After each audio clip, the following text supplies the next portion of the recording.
Hello. Hello. Good morning.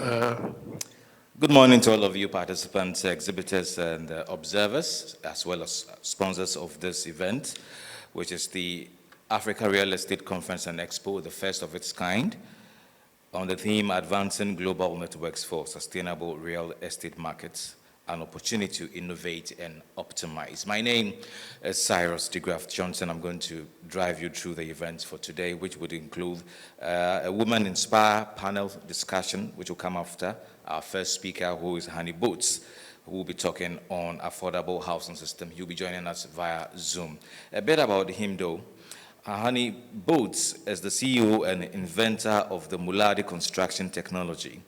He has gained more than 30 years' experience in the construction industry. He's an astute productive designer, inventor, passionate entrepreneur, and a born philanthropist. Honey travels extensively and continues to provide consulting services to international governments, advisors, and institutions to eradicate global poverty and housing shortages, simultaneously driving the continuous development of Muladi technology in more than 26 countries around the world. He has won numerous accolades, including his contribution and unique insight into the complexities of governments and businesses working together. If our tech team are ready, please can you connect us through to Honey Boots, who will be joining us via Zoom. He's ready on there. So please, participants and observers and listeners and all of you here, your presenter for this morning, Honey Boots. Thank you very much for that. Much appreciated. I've put together a short PowerPoint just to, I think photos speak far louder than too many words. I've just returned from Ghana, where I met with the Speaker of Parliament, and we've been working fairly close with the government to look at assisting in housing development and also job creation. So we want to use a tool like Muladi to stimulate job creation. Unemployment is a massive problem, as is homelessness in Africa. And for me, change always starts by asking why. Why this or why that? So I say, why do we produce still bricks in this process? Why do we rely on bricklayers to produce a wall when we have an expensive process, lots of waste, we have quality issues, we have a lot of carbon emissions from brick production, and of course it's very slow, which means it is expensive. So Jane Haidu in 1994 with Madiba or Nelson Mandela, he was a minister with our portfolio, said, for instance, that after leaving school, the youth is still unemployed. So we need to also to look at our curriculum as to what do we do to stimulate job creation. And for me, that stimulation really lies in the housing backlog. So currently, rough numbers in Ghana, you have about 2 million people unemployed and you have a 2 million house backlog. This shows or highlights the problem of unemployment, and this highlights the problem of housing. Slum development or informal settlements in South Africa and other countries in Africa has just gotten out of hand in a sense. Maslow said that we need to look at jobs producing food and shelter. So with Muladi, what we've decided to do is to combine sustainable human settlements, whereby we link food production with shelter. So the solution, when we look at technology, many people resist change because they're quite comfortable with how things are done. But if you look at how things are done, then why would Africa need 4 million houses every year? There's a backlog of 4 million houses. And let's say the horse and carriage cannot cope with this backlog. So we need to look at new technology to address that. Muladi has been coined by the World Economic Forum as one of the world's most scalable, affordable, and socially acceptable housing systems in the world. So we focus on training people with technology. So youth entrepreneurs, cooperatives, builders, contractors, developers, working with government and NGOs. Muladi is not a builder. We're not a contractor, and we don't develop projects. We assist those people to do it with Muladi. So we look at Ghana's housing backlog as the solution to stimulate the economy, to stimulate job creation, to stimulate income, to stimulate people coming from outside the economy into the economy. Very much like the automotive principle, we need to look at housing on a production line. So we need to really sharpen our supply chain. So in Africa, we need to look at producing windows and doors. If you've got 2 million house backlog, then obviously you need, if there's 5 door frames, you need 10 million door frames, 10 million window frames. And this is really that stimulates the economy, is that we can get the unemployed people to start producing product in order to supply the supply chain of housing assembly. What we do is we produce plastic injection molded components, and they clip together to form a mold of a house. And this is erected in 4 hours with all these components packed in boxes and shipped to 26 countries at the moment. We export to 26 countries. So all the components are packed in boxes. When it comes to site, we open the container and we have a raft former, and we cast the raft foundation. Once the raft foundation has been cast, we then use the local community to clip the components together according to a manual into a certain configuration. This panels are then erected on a foundation, and this is a 2-bedroom unit. That is your first bedroom, your main bedroom. This is your second bedroom, your bathroom, your lounge, and your kitchen is here somewhere. And this takes 4 hours. And in between the formwork, we have the window frames, the door frame, the plumbing, the electricity, the reinforcing. Everything is in place. Then we mix river sand and cement, and we use the local community either to bucket fill it, or we fill it with a pump. And the material flows underneath the windows, and you can see the 13, 14, 15 numbers. That is when we remove the formwork to re-erect it on the next foundation. The following day, we remove the formwork, and there's a shell of the house. So there's not producing a brick and a mold, then taking it to site. We produce a whole house in 1 day on site with local unskilled people of the community, because the formwork is reusable, and it's lightweight, and it's very, very durable. So we are able to produce one house in 1 day with one mold. If we have a project, let's say, of 10,000 houses, we take 10,000 houses, divide by 50 reuses of the molds, and we then implement that amount of molds, and we can finish 10,000 houses in 6 months. That is if we can get enough logistics supply to finish the houses. But in this case, 100 molds, 100 houses in 1 day. Our first house built in 1987, so we have a phenomenal track record.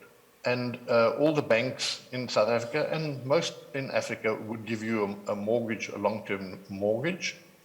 In Cape Town, we built these 87 2-bedroom units about 10 years ago. They've escalated, doubled in price. In Tanzania, we did this show unit. Namibia, close to Otapi, close to the Angolan border, really very deserty. Then in Palapa in Botswana, we did this boutique hotel. Trinidad and Tobago, we produced this 52 square meter 2-bedroom units for $12,000 in 2 weeks. We completed it. Classrooms, very important. Once you build houses, you need classrooms and clinics and creches. So in South Africa, in the Western Cape, and in Gauteng, and in the Northern Cape, Muladi is being used for the Department of Education, for the Department of Health, clinics, schools, ablution blocks, student accommodation, if you've got a lot of students, or universities, shopping centers, hospitals. We spent 2 weeks in Cameroon. This is a 100-bed hospital.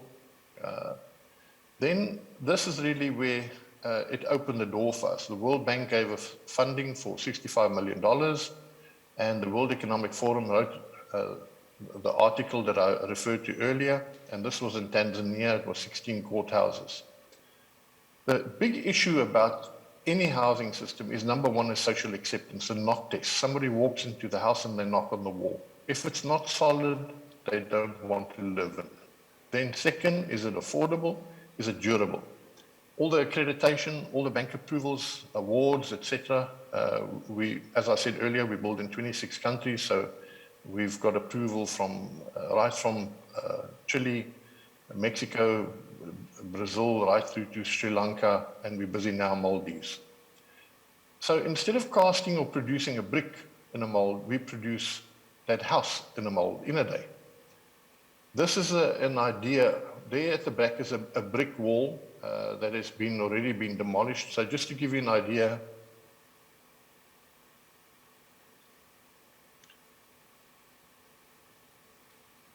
that is how strong the Maladi wall is once you remove the formwork. So we see the 4 million house backlog in Africa as a wonderful opportunity to stimulate the economy of Africa and start production of all the components that go into a house, very much like the automotive industry. And that obviously will take a lot of people out of poverty. And the way we do this is with a Maladi cooperative. And the cooperative, what we do is we link food production, we do rural development, we do energy or solar, we manufacture, we do skills development, everything that is required for communities to be able to sustain themselves is very much part of what we offer.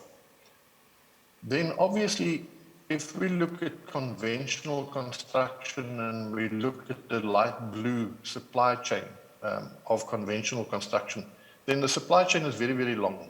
So what Maladi has done is we've shortened that supply chain. And by shortening the supply chain, we build houses faster and for less. And this is really the advantage with Maladi, is that we can produce a quality home in a very short period of time using unskilled labor. Again, we can produce roof tiles on site. We can produce the window frames, the door frames, many of the components that we require. We can use the community to produce the components. Then we look at smart villages, and a smart village needs to be sustainable.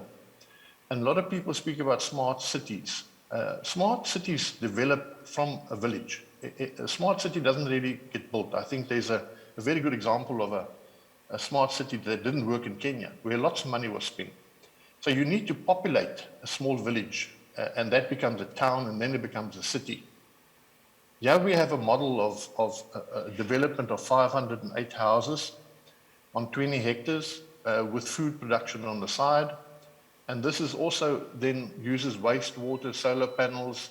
We have many of the advantages of a rural development instead of just going to urban areas and congesting existing urban areas. These will be some of the models that we will apply. So a one-bedroom house, and we aim to sell a one-bedroom house for as little as $10,000. Then obviously we aim to build or produce product for the pay packet. So it's not a question that we're building a $500,000 house and it's only at the top of the pyramid. We believe that we can produce a product like this for $4,000. That's what it costs in South Africa. Maybe in Ghana the number would change a bit because of the input cost. But this is typically what we use to eradicate informal settlements. Michael Schumacher stands on the podium. He has won the Formula One race, and he has a phenomenal vehicle, the Ferrari. That didn't break down in the laps that he had to go around the track. But around the car are the key people that made Michael Schumacher win, and that is people that changed the tires in 6 seconds. If they took a minute, he would never have won the race. So with Maladi, we have a professional team. We have people, we have a vehicle, Maladi, and then we have professionals. We have architects, we have engineers, we have town planners, we have suppliers, we have funding.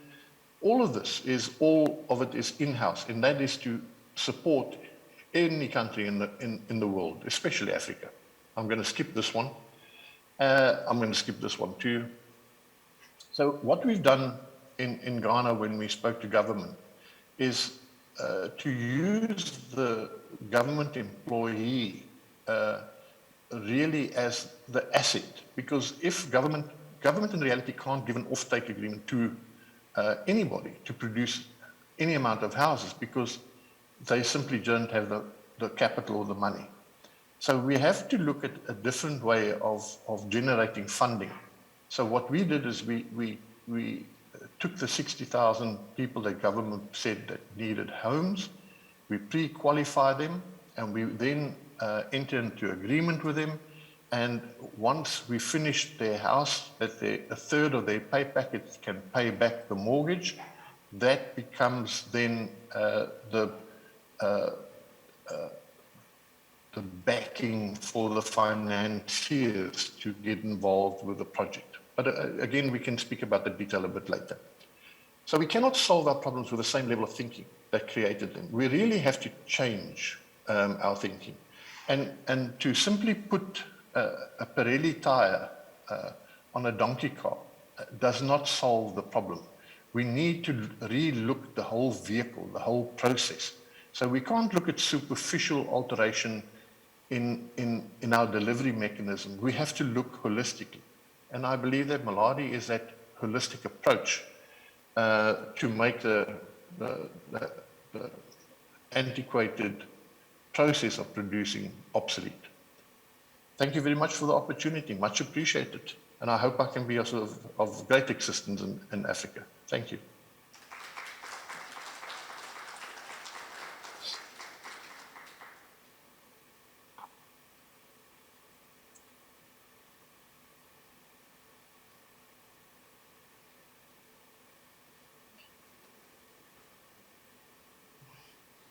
Thank you very much, Honey Boat, for that short and sweet statement you made a while ago. On our event brochure, we have a speaker by name. Today's Thursday, is it?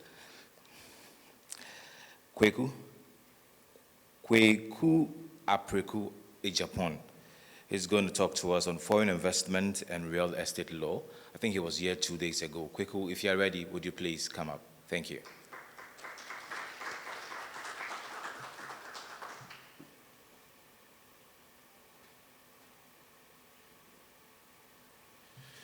Thank you very much. Okay, I prepared some slides, but they are quite too academic, so we'll just have a discussion and then we'll move on from there.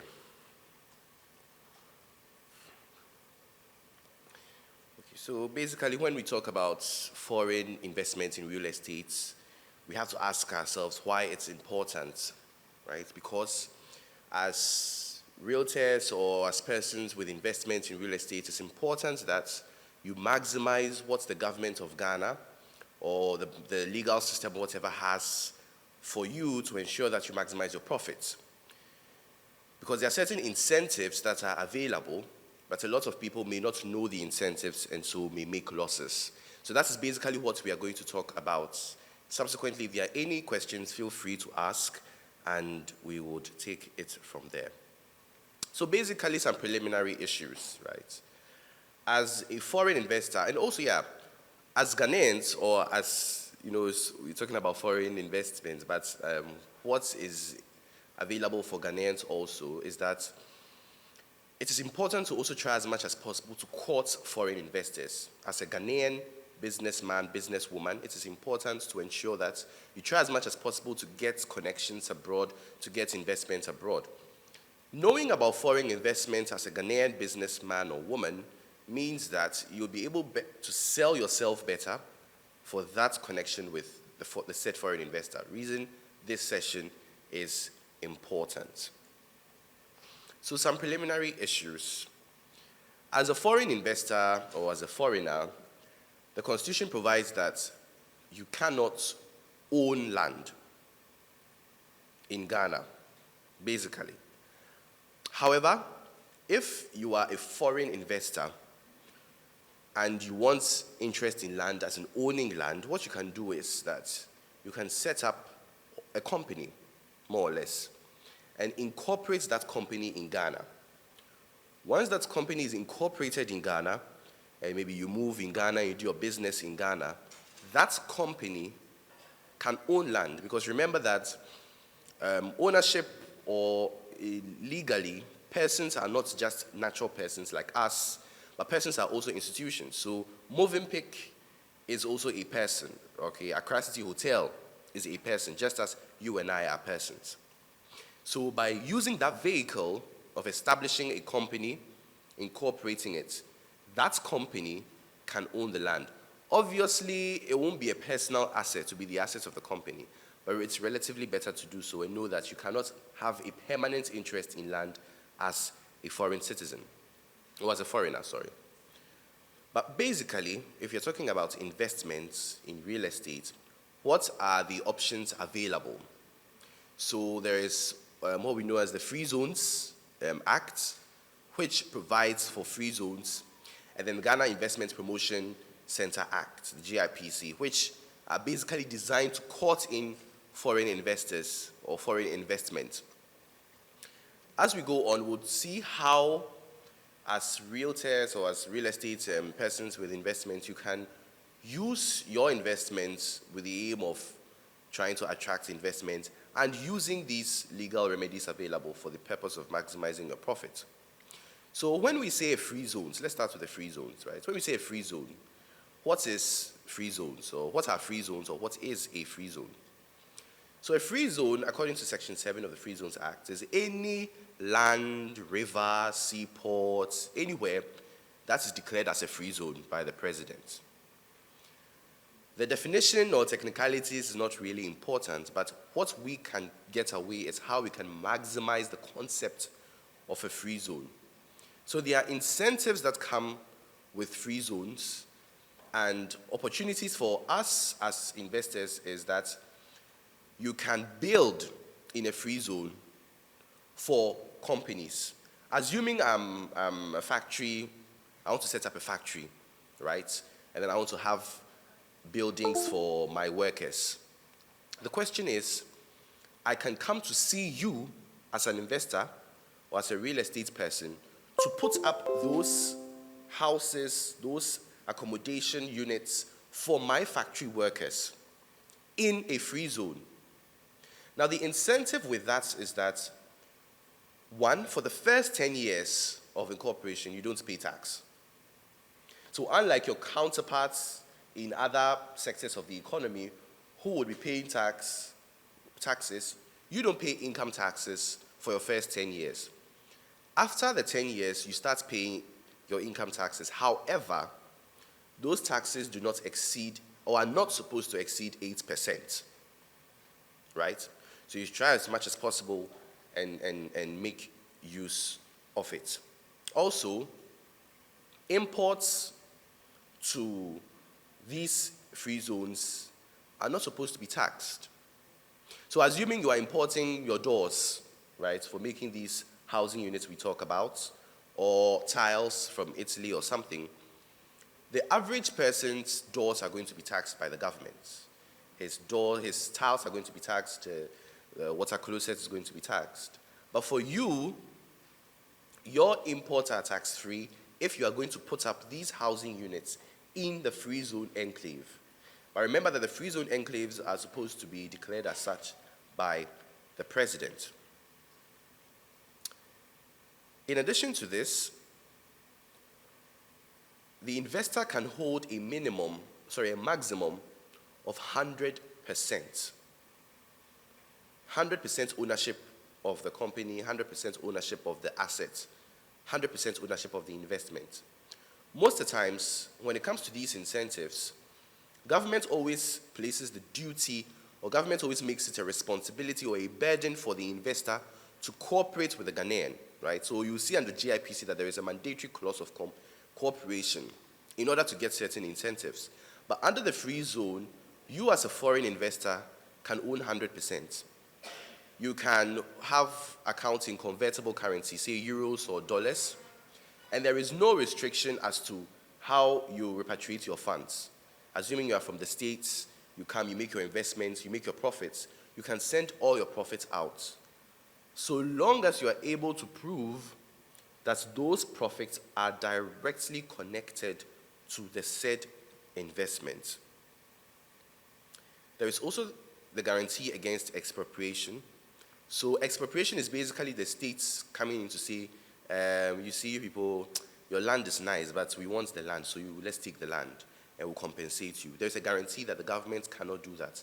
However, in the rare scenario, or the rare instance the government does that, the government is compelled to pay you full compensation. And in the case or in the instance of any disputes, the government is supposed to settle you, and in fact, you have the right to choose the forum where you want the dispute to be settled. So in such an instance, we have to ask ourselves that how do we find innovative ways to branch from traditional real estate practices and make good use of these investments? Because in Ghana, most of the times, it's just putting up a house, renting it out, or putting up a house and selling it.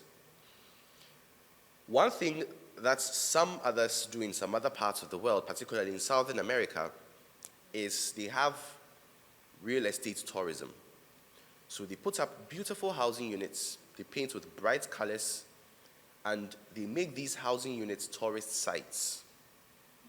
By making them tourist sites, the housing units or the housing or the enclave does not just give the owner or the developer profit just by sale of the units, but by persons coming in to view the place, people can make profit.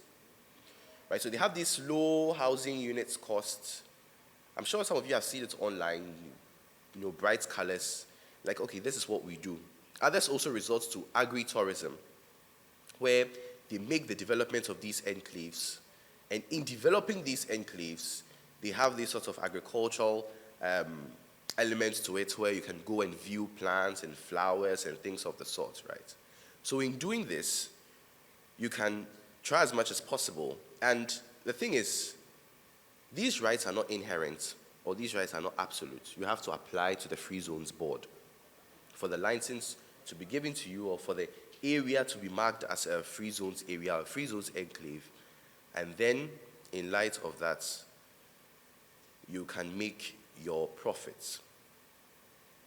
But that is not all. In addition to the free zones, we also have the Ghana Investment Promotion Center, or the Ghana Investment Promotion Act, Center Act.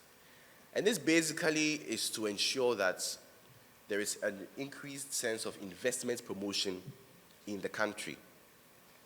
So what the Ghana Investment Promotion Center Act does is that it registers all foreign investments in the country with the Ghana Investment Promotion Center, and knows that the investment can be investment in factories, it can be, and as I said, as real estate persons, the opportunity you have is that you can put up housing units for persons who are indeed investing in factories or agriculture or whatever. So we should try and expand the ambits from just putting up houses for sale or apartments for rent, and explore putting up living spaces for other corporations. Maybe your company can say, well, for us, what we do is that we put up housing units for workers of factories. That's our expertise. That's our brand. What happens is that you become an integral part of investment in the country. So if Honda wants to come and set up a factory in Ghana, and Honda says, well, Accra is choked, so let's set up a factory at Dawinya. Your investment then comes to Honda and says, well, you come with a proposal, that's good. But for your factory at Dawinya, what we are doing is that we are going to help you construct 50 housing units. That's what we do. So you take the idea of development from just putting up houses for sale or for rent to marketing yourself as a partner for investment. Once you do that, you can register with the Ghana Investment Promotion Center.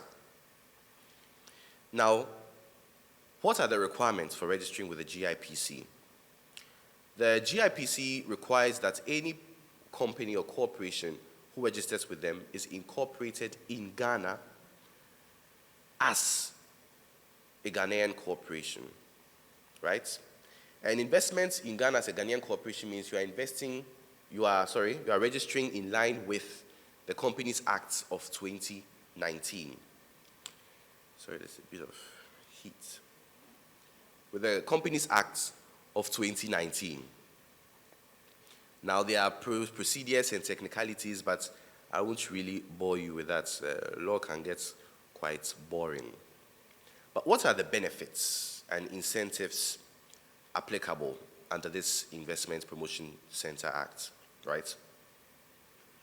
The first is any incentive, tax holiday, tax rebates, tax cuts that the government of Ghana adds to the Income Tax Act is automatically applicable to any investment that registers with the Ghana Investment Promotion Center.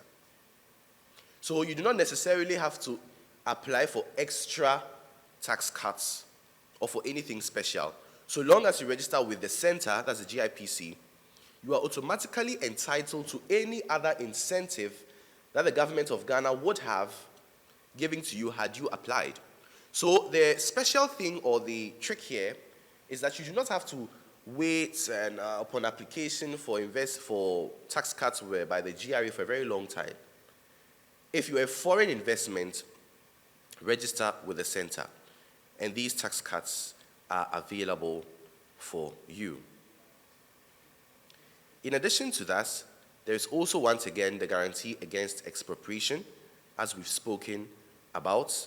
And in this instance, the expropriation, when done, must be subject to the payment of fair and adequate compensation. Last 2 days, we discussed the idea, everything about compensation. So we've had a problem in Ghana. And the problem is that the government acquires the land, the government doesn't pay compensation. But now, the new Lands Act makes it a prerequisite for governments to indeed pay compensation under the new legal regime. But formally, there was a problem as to the payment of compensation. The reason this act was passed at the time was to make it incumbent on the government compulsorily to pay that compensation set to pursuant to the acquisition or the expropriation. And the payment of the compensation is at the fair market value or price. So it's not for some valuers to say, oh, well, the land looks like this, and so we'll pay you this. But the market value, how you would have sold it on the markets in line with whatever, whether it's a goodwill, investment, and whatever, is the amount of compensation. So if the asset is worth $100,000 and government wants to acquire, government will have to give you your $100,000.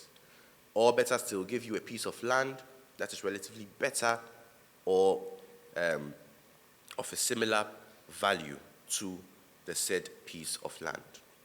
But there are also avenues of dispute resolution.